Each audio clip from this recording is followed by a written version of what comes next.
South Asia has been hit by devastating floods.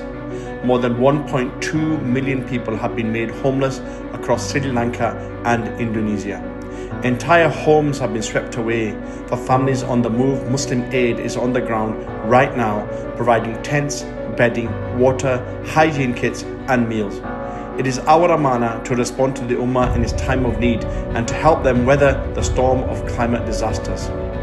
Our Prophet ﷺ taught us that the most beloved people to Allah are those who bring the most benefit to others. Save lives, donate now.